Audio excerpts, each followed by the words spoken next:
नमस्कार, कसे आहात सगळे? मस्त मजेत ना? आज आपण चातुर्मासानिमित्त एक खास उपासाचीच रेसिपी बघणार आहोत आणि ती म्हणजे राजगिर्याचं थालीपीठ. करायला एकदम सोपी आणि पटकन होणारी रेसिपी आहे आणि राजगिर्याचं पीठ आहे त्यामुळे ते पौष्टिक सुद्धा आहे. कारण साबुदाण्याचं थालीपीठ आपण बरेच वेळा करतो पण राजगिर्याचं थालीपीठ सहसा नाही केलं जात, म्हणून मी आज ते तुम्हाला दाखवते. राजगिर्याचं थालीपीठ करण्यासाठी मी इथे हे सगळं साहित्य घेतलेलं आहे आणि त्यात मुख्य म्हणजे हे राजगिर्याचं पीठ.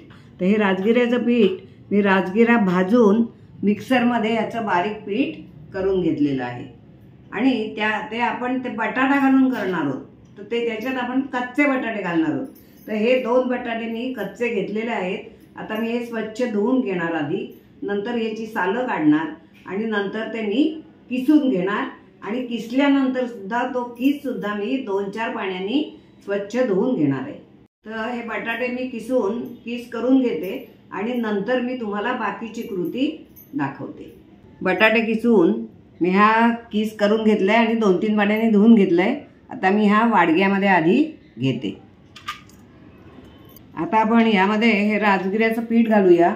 आपण 2 बटाटे घेतले होते आणि 2 वाट्या मी राजगिर्याचं पीठ घेतलंय. ते मी आता हे सगळं ह्याच्यात घालते. आता अजून 2 पीठ मी यामध्ये घालणार आहे. एक आहे 1 चमचा साबुदाण्याचं पीठ आणि 1 चमचा वऱ्याच्या तांदूळाचं पीठ. आणि हे आवश्यक आहे असं नाही, आता माझ्या घरात आहे म्हणून मी घालते. पण तुमच्याकडे समजा नसले तर 1 चमचा पीठ तुम्ही कुठे आणायला जाणार, म्हणून मग नाही घातलं, नुसतं राजगिर्याचं पीठ घातलं तरी सुद्धा काही हरकत नाही.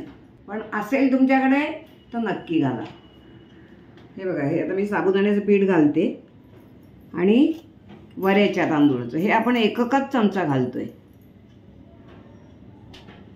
त्यानंतर आपण मी 5 ते 6 मिरच्या घेतल्या होत्या, त्याचं हे मी असं कुटून घेतलंय, ते मी घालते. आता तुमच्या चवीप्रमाणे तुम्ही घाला, कारण किती तिखट तुम्ही खाता त्याप्रमाणे. आणि हे घालते मी जिरं. हे जिरं सुद्धा अर्धा चमचा आहे स्वादासाठी. तुम्ही जर जिरं उपासाला खात नसाल आणि नाही घातलं तरी सुद्धा चालेल. काही जण उपासाला आलं सुद्धा खातात आणि आलं जरी तुम्ही थोडंसं किसून याच्यात घातलं तरी सुद्धा चालेल. आणि चवीसाठी हे मी घालते मीठ आणि तशीच चवीसाठी साखर. इथे मी हे घेतलंय शेंगदाण्याचं कूट. हे शेंगदाणे भाजून सालं काढून कूट करून घेतलेलं आहे. हे साधारण मी 4 ते 5 चमचे घेतले आणि हे 2च चमचे दही घेतलंय मी. यानी चव खूप थालीपीठाला छान येते. आता हे सगळं मिश्रण मी हाताने चांगलं कालवून घेणार आहे. आधी सुरुवातीला काही आपल्याला पाणी घालायचं नाहीये. जर आपल्याला पाण्याची जरुरी लागली तरच पाणी घालायचं आहे, म्हणून मी इथे थोडं पाणी आणून ठेवलंय. पण आता हे कितपत ओलं होतं हे आपण आधी बघूया, कारण आपल्याला थालीपीठ लावता आलं पाहिजे की नाही, म्हणून लागलं तर थोडं आपल्याला पाणी घालायचं आहे. कारण आपण बटाटा धुवून घेतलं की नाही, त्यामुळे त्याला ओलावा आहेच आणि आपण 2 चमचे दही पण घातलंय, त्यामुळे आता कितपत हे होतं ते बघूया. हे बघा, इतपत हे ओलसर झालेलं आहे. हे बघा, आणि आता आपण त्याला थोडं पाणी घालूया. थोडं असं घेऊन पाणी आपण घालूया.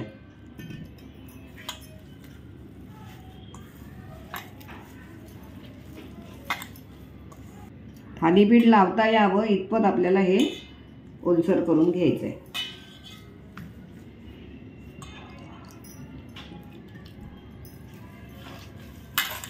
त्याचा गोळा चांगला झाला पाहिजे. हे बघा, पाणी याला जास्त लागत नाही. थोडं असं पाणी घालून आपल्याला गोळा तो तयार करून घ्यायचा आहे.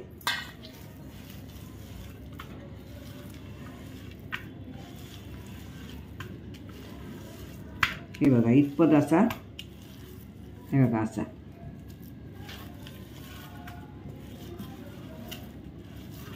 आता 10 मिनिटं हे झाकून ठेवणार आहे मी, म्हणजे ती पिठं आपण जी घातलेत ना ती चांगली फुगतील त्याच्यामध्ये. आता 10 मिनटं झालेली आहेत. आता आपण ह्याची थालीपीठं करायला घेऊया. आता थालीपीठ थापण्यासाठी मी इथे प्लॅस्टिकची पिशवी घेतलेली आहे. हा प्लॅस्टिकच्या पिशवीचा जाड कागद आहे चांगला. आणि तुम्हाला जर केळीची पानं मिळाली किंवा पळसाची पानं मिळाली तर त्याच्यावर पण तुम्ही लावलेलं चालेल. आणि तुम्ही म्हणाल प्लॅस्टिकचा कागद आजी तुम्ही घेतला, पण थंड ह्याला प्लॅस्टिकचा कागद घ्यायला काही हरकत नाही. फक्त आपण जेव्हा काही गरम वगैरे करतो किंवा गरम पदार्थ ठेवतो तेव्हा तो गरम पदार्थ त्याच्यावर ठेवायचा नाही. किंवा तुम्ही अगदी फडक्यावर जरी स्वच्छ फडकं चांगलं घ्यायचं आणि त्याच्यावर जरी थापलं तुम्ही थालीपीठ तरी सुद्धा काही हरकत नाही. पण ते फडकं ओलं करून घ्यायचं आधी, म्हणजे त्याला ते पीठ चिकटत नाही. या कागदाला मी आधी तुपाचा हात थोडा लावून घेणार आहे, कारण ते पीठ कागदाला पण चिकटू नये म्हणून. हे बघा असं एकदा लावून घ्यायचं. आणि आता मी थालीपीठ लावते. असा सारखा करून घ्यायचा गोळा. हे बघा असा, आणि थापायचं.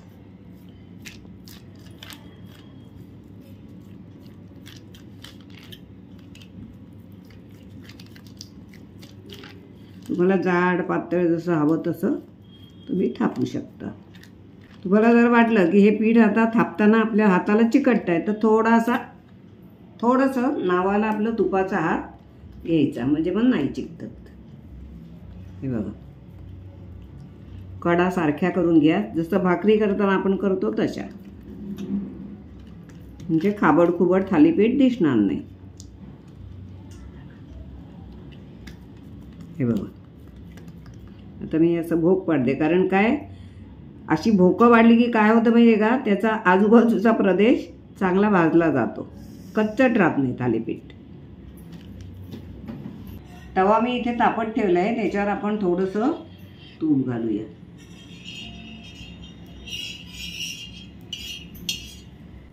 आता आपण तव्यावर थालीपीठ हे टाकूया. आपण ह्याच्यावर झाकण ठेवूया. आपण ह्याच्यात कच्चा बटाटा घातलाय किसून, त्यामुळे तो चांगला शिजला पाहिजे म्हणून ह्याच्यावर मी झाकण ठेवलंय. 2 मिनिटं झालेली आहेत. आता मी झाकण काढून ते उलटून घेते.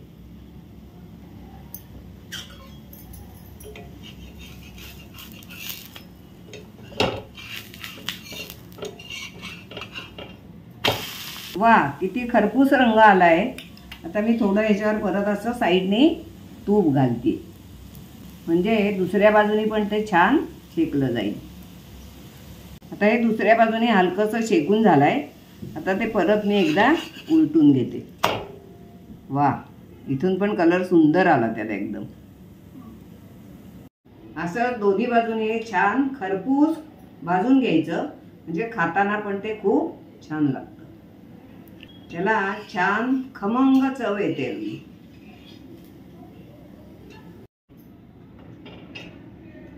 आता हे थालीपीठ दोन्ही बाजूनी भाजून झालंय. आता हे खाण्यासाठी तयार आहे. आता अशाच प्रकारे या बाकीच्या पिठाची थालीपीठ मी करून घेते. कसा वाटला तुम्हाला राजगिऱ्याच्या थालीपीठाचा व्हिडिओ? जर आवडला असेल तर शेअर, लाईक आणि सबस्क्राईब नक्की करा. आणि कसा वाटला ते मला रिप्लाय करून सुद्धा कळवा. आणि अशा प्रकारे जर तुम्ही थालीपीठ कधी नसेल केलं तर नक्की करून बघा. कारण साबुदाण्याचं थालीपीठ आपण नेहमीच करतो, म्हणजे बरेच वेळा करतो, पण राजगिऱ्याच्या पिठाचं सहसा आपण करत नाही. तर असं तुम्ही एकदा करून बघा. राजगिऱ्याच्या पुऱ्या करतात, पण थालीपीठ कसं तळलेल्या खाण्यापेक्षा ते नक्कीच बरं ना, म्हणून मी थालीपीठ दाखवलं तुम्हाला आज. करायला पण सोपं आणि खायला पण खमंग आणि खुसखुशीत. पण पुन्हा एकदा भेटूया अशाच एका छानशा व्हिडिओमध्ये. तोपर्यंत मस्त रहा आणि विशेष म्हणजे आनंदी रहा.